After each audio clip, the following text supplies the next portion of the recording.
And welcome back to another video. As you can see, I'm starting this one a bit early. So, we can have a look at this army composition. I should have known, just by looking at this was a meta build. You know why? Like, this build's not a meta build. I didn't put enough veterancy in the cap. Ostrogoth, these guys are pretty much the same as noble Germanic cavalry. And who takes German swordsmen? Seriously, who? They're a good line, you know, give them that, but I don't use them that often. And plus, this is just an average map build, but it has been built upon, so the guy knows what he's doing. So yeah, you got a clear visual of both armies. Now we're gonna have a look at the formations. So on the Eastern Romans defending the plains against the Visigothic hordes, we have the KingStrategist men. We have 4 units of arms Scaritari. These guys, they're good, but the East is not really known for its range. It's got good damn cavalry. 2 units of pikemen forming up a rear rank behind 4 units of decently veteran Eastern Armored Legion. Didn't have enough money. I probably should spend it in other places. Next up on the wings, and this counts as that wing as well, we have 2 Tegmata cavalry with levies. I brought them along because they can do damage. Now, here's a very odd formation. This is straight off a meta build. And I'll give him that. He knows what he's doing with it. We have 2 Germanic swordsmen, Thracians, here. General and heavy cavalry wings in the form of Germanic horsemen. These are pretty much just like the Ostrogoths' equivalent to noble Germanic cavalry, and they're really mean, but they're cheaper. That's their good side. So we have a Gothic warband, pretty dangerous unit if they get close, and then Flaxmen. Yeah. Oh, we also have 3 units of German archers, which are longbowmen. So they can be quite a pain. Yeah, so our formations are a tad bit different. Like, he's got more cavalry in the center, but his wings are supported. I also forgot to mention that little archer unit.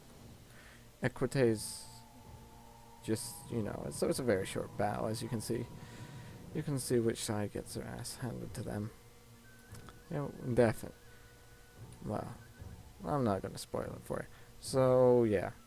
You see, the thing, I don't play with map builds. Like, I like to play against people with map builds, and I got nothing against them. But personally, I don't. Like, it's just a formula, to be honest. And if you know what you're doing, you can win all the time, regardless of the army. As long as you follow that formula.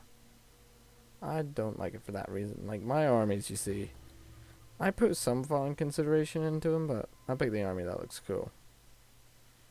And it has a few tactical features to it. So you see these longbowmen are just easily able to outrange my guys. But he knows that this unit's not really much of a threat because he can just turn around his longbowmen. This gives me the idea that he's got grouped units together, because how else would you move that wing of cavalry so quickly? That infantry and all this.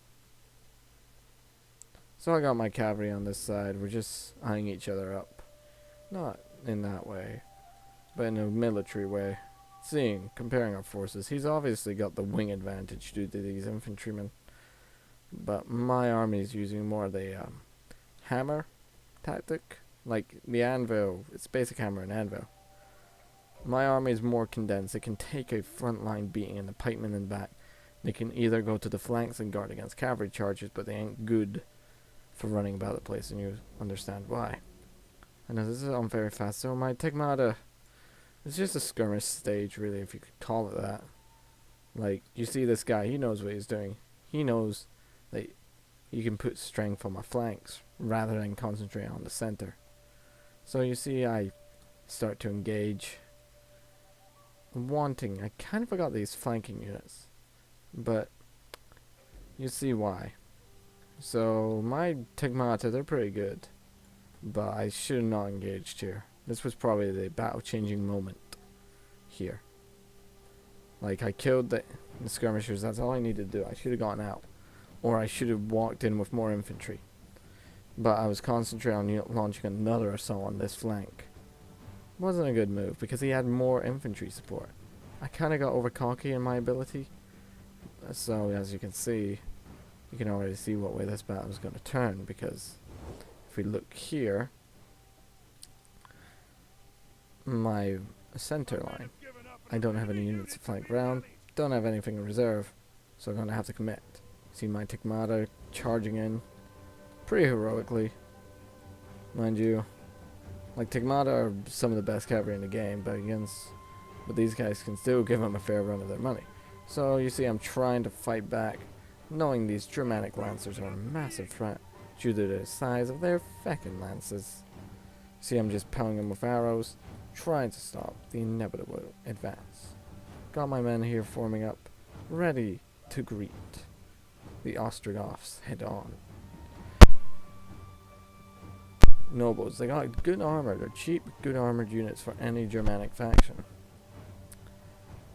Which is kind of bad news for me, because now these Thracians are just going to pelt him, and he's wise.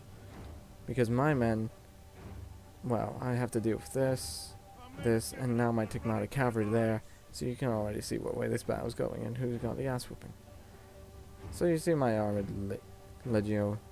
Like, some places, it was fairly even the numbers. So he didn't have a number advantage, right? Well, he had a slight number advantage, but that should not matter much. I really just built this army on the fly.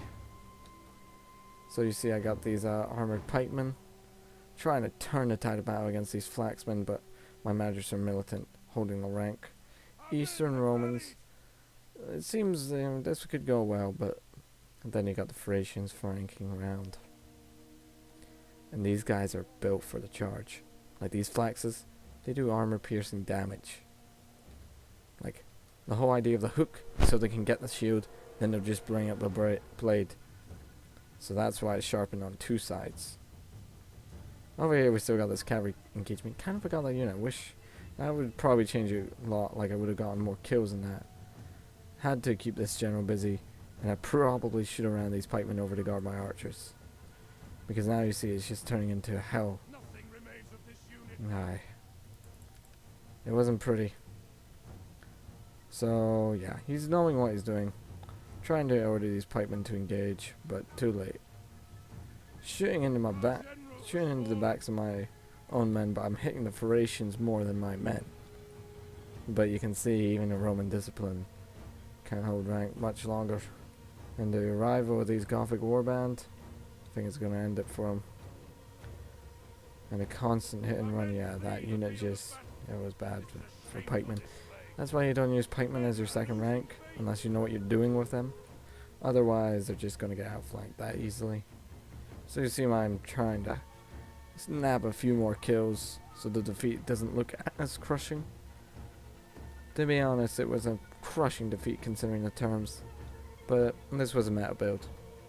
If it wasn't, I'm very impressed. Like, this is definitely something I've seen before. If you made it up on the fly, good sir, then you might even be able to beat me in a head-on battle. So yeah, the battle's it's really over. So let's look at the kills, shall we? Yeah. So kill-wise, the Thracians and the cavalry did the heavy lifting.